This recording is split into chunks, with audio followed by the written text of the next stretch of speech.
আজকে আমরা আপনাদেরকে ভিন্ন ধর্মী একটা গাছের সঙ্গে পরিচয় করাবো। যে গাছটা অঞ্চল ভেদে নাম ভিন্ন হয়ে থাকে। কেউ গাছটাকে বলে থাকে ভূত ভৈরবী, কেউ বলে থাকে বন মটমটিয়া, বা কেউ বলে থাকে তীব্র গন্ধা। এই গাছটার তিনটে নাম হওয়ার পিছনে তিন রকমের কারণ আছে। গ্রামে, পল্লী গ্রামে লোকজ বিশ্বাস আছে যে এই গাছে যদি কেউ ভূতের ভয় পায়, তাকে এই গাছের পাতার গন্ধ শুকালে তার ভয় কমে যায়। আবার অনেকে বলে যদি ঘরের ভিতর রাখা হয় তাহলে ভূত পেট দূরে থাকে। এই গাছটার তীব্র গন্ধ হওয়ার পিছনে নাম কারণটা হচ্ছে, যখন আমরা এই পাতাটা ভাঙলাম, ভেঙে স্মেলটা নিলাম, তো স্মেলটা দারুণ স্মেল। যদিও তীব্র গন্ধ নাম শুনে মনে হতে পারে হয়তো বা একটা বাজে গন্ধ আসবে, কিন্তু আসলে বিষয়টা তেমন না। এটা শুনলে, সুখে দেখলে অনেকটা খুব সুন্দর একটা স্মেল পাওয়া যায়, খুব সুন্দর একটা গন্ধ পাওয়া যায়।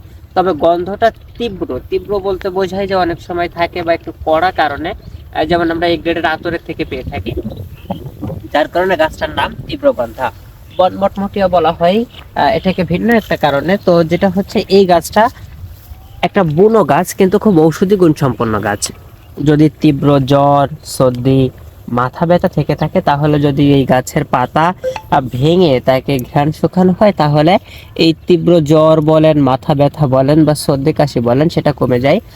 আবার এই গাছের দুইটা পাতা বা তিনটা পাতা যদি আপনি এটা নিয়ে এরকম ভাবে করে আপনার নাকের কাছে ধরেন অথবা বুকে রস লাগান, তাহলে আমাদের নাক আটকে যায়। যে সর্দি হলে অনেক সময় আমাদের দুইটা নাক বন্ধ হয়ে যায়, এটার থেকে মুক্তি পাওয়া যায় এবং এই নাকটা ছেড়ে দেয়। এটা একটা গ্রামীণ চিকিৎসা। তবে এটা অন্যান্য রোগের ক্ষেত্রে ব্যবহার করা হয়, সাধারণত গ্যাস্ট্রিকের একটা মারাত্মক উদ্ভিদ কিন্তু এই বনমটমটিয়া বা ভূত ভৈরবী, যেটাই বলেন না কেন। গ্যাস্ট্রিক হইলে সাধারণত এই গাছের পাতা বেটে 2-1 ফোঁটা পানির সাথে মিশ্রণ করে খাওয়া হয়। তবে খুব বেশি পরিমাণে খেলে কিন্তু বিষক্রিয়া হতে পারে। তবে আমরা যেটাই বলি না কেন, আপনারা ভিডিও দেখে কেউ চেষ্টা করতে যাবেন না, কারণ এর পরিমাণ কম বেশি হলে সেটা বিষ হয়ে যেতে পারে। আর এটা অবশ্যই চিকিৎসকের পরামর্শ অনুযায়ী বা যে গাছ চেনে তার কাছ থেকে জেনে খাবেন। ভিডিও দেখে একা একা কিছু করতে যাবেন না। তো এই গাছটার অনেক উপকারিতা রয়েছে। আরও চর্মরোগে কিন্তু এই গাছটা একটা অব্যর্থ মহা ঔষধ। অর্থাৎ যাদের চর্ম রোগ হয় তাদেরকে যদি আমরা এই গাছের পাতা বেটে তাদের চর্ম বাহ্যিক যে ব্যবহার, ওই বাহ্যিক জায়গায় চর্মরোগের এখানে লাগিয়ে দিই, তাহলে আলহামদুলিল্লাহ 15 থেকে 1 মাসের ভিতরে তার রোগ কমার সম্ভাবনা চলে আসবে আল্লাহর রহমতে। আর সব থেকে বড় কথা হচ্ছে যে এটা বাহ্যিকভাবে যে আমরা ব্যবহার করি, বাহ্যিকভাবে যত বেশি ব্যবহার করে, বাহ্যিকভাবে ব্যবহারে কোনো ক্ষতি নেই। এবং যদি আমরা এর গন্ধ নিই, এতেও কোনো ক্ষতি নাই। যত গন্ধ নিতে পারেন ভালো, কারণ এটাতে কোনো ক্ষতি নাই। এটা যেহেতু তীব্র গন্ধযুক্ত, আর প্রকৃতির সমস্ত তীব্র গন্ধযুক্ত যে গাছগুলো থাকে তাকে প্রকৃতি কীটনাশক থেকে থাকে, যার কারণে এই গাছটাতে অনেক সময় ফসলের বীজ রক্ষাতে দেওয়া হয় এবং ঘরের মশা তাড়াতে কিন্তু এই গাছটা বহুল ব্যবহৃত।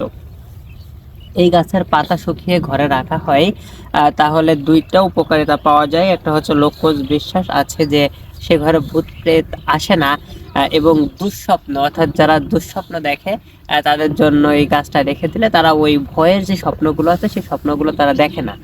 আর একটা যেটা সত্যি কার্যকারী ওষুধ, সেটা হচ্ছে এই গাছের পাতা শুকিয়ে ঘরে রেখে দিলে এবং ওই পাতায় ধোঁয়া দিলে ঘরের থেকে মশা দূর হয় এর গন্ধের কারণে।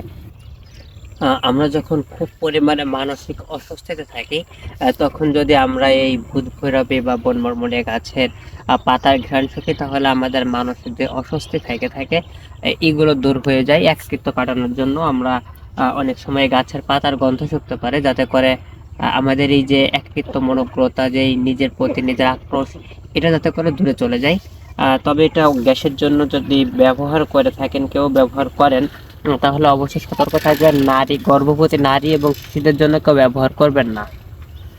তো প্রকৃতির সমস্ত গাছেই কোনো না কোনো ঔষধি গুণাগুণ আছে, শুধুমাত্র আমাদেরকে জেনে সেটা ব্যবহার করতে হবে। শুধুমাত্র যে এই গাছটা ভূত ভৈরবী বা তীব্র গন্ধ বলে যে শুধুমাত্র ভালো লাগে, বিষয়টা তা না। দেখো না, রাস্তার পাশে কত সুন্দর ফুল ফুটে আছে, হালকা সাদা হালকা গোলাপের মিশ্রণ আছে। দেখুন ফুলগুলো দেখতে কিন্তু অসাধারণ। যদি আমরা এই লাইন ধরে দেখি, তাহলে অনেকগুলো এই গাছ আছে এবং যা রাস্তার দুই ধার দিয়ে আছে, যার কারণে প্রাকৃতিক সৌন্দর্যটা, রাস্তার সৌন্দর্যটা ফুটিয়ে তুলেছে।